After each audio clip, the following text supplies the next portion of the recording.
आणि शिल्पा आहे. आज आपण इकडे गोवन मिरचीमध्ये पापलेटची करी दाखवतोय. म्हणजे पापलेटचं कालवण खूप टेस्टी लागतं, थोडीशी हटके टेस्ट आहे. चला तर पाहूया आज आपण ही रेसिपी कशी करायची आहे ती. त्यासाठी लागणारा जो मसाला आहे तो आपण पाट्या वरवंट्यावर वाटणार आहोत. मी मुद्दाम यावेळी हा पाट्या वरवंटा विकत घेतलाय, कारण ह्या पाट्या वरवंट्यावर वाटलेली मसाल्याची टेस्ट अप्रतिम लागते. आपल्या आजी आई पूर्वी हा मसाला पाटाचा वापर करायचा आणि आज मी करणार आहे. आणि ह्याची स्पेशालिटी अशी आहे की मी गोव्याची लोकल छोटी बुटकी मिरची असते, जी रंगाने पिवळी असते, लाल नसते, ती या मसाल्याला वापरणार आहे. पॅनमध्ये मी तेल तापत ठेवलंय आणि आपण थोडासा कढीपत्ता इथे या तेलात टाकणार आहोत.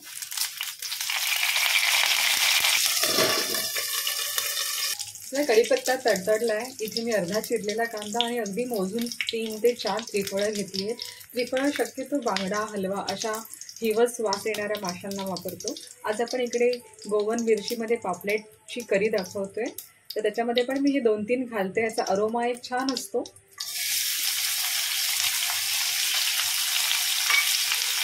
ट्रान्सलुसंट झाला की आपण त्याच्यामध्ये फक्त आपण याच्यामध्ये हळद घालणार आहोत. थोडीशी हळद आपण मसाला वाटताना पण घातलेली. आपला जो मसाला आहे हा या लाल मिरच्यांचा आहे, त्यामुळे तो रंगाला पिवळा असतो. त्या गोव्याच्या स्पेशल फिश करीसाठी मिरच्या असतात. मी पण फिश करी बऱ्याच दाखवल्या आहेत, रावस फिश करी, सुरमई फिश करी, पण आपण हा मसाला आहे जो पाट्यावर वाटलाय, त्याच्यामुळे याची एक छान टेस्ट येणार आहे.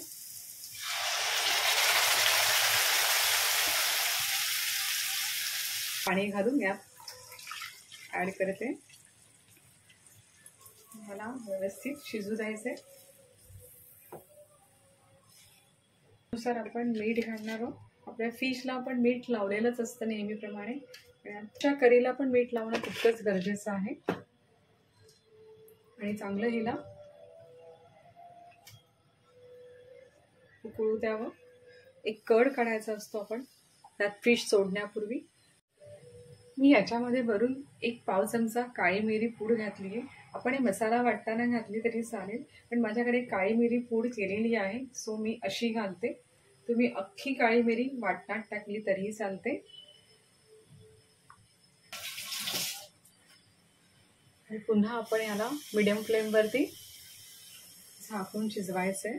तुम्हाला याच्यामध्ये यावेळी कोकम वगैरे घालायचं असेल तर घालू शकता, पण तुम्ही पाहिलं असेल वाटणामध्ये मी चिंच घातली आहे, त्यामुळे मी यावेळी कोकम अवॉइड करणार आहे.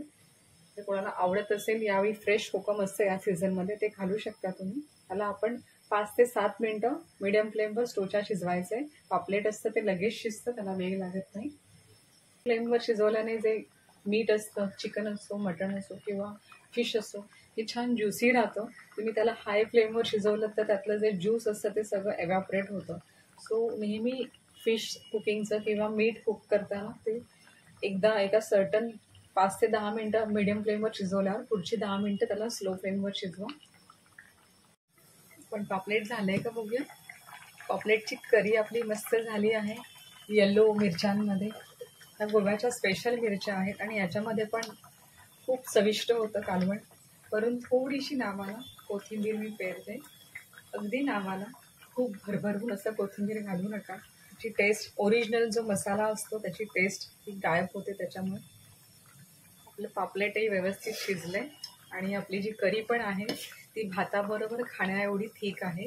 खूप घट्ट जर हवं असेल, चपातीबरोबर भाकरीबरोबर खायचं असेल जरा थपथपीत करा, जे आपण रावसाचं बघितलं होतं मागच्या वेळी तसं.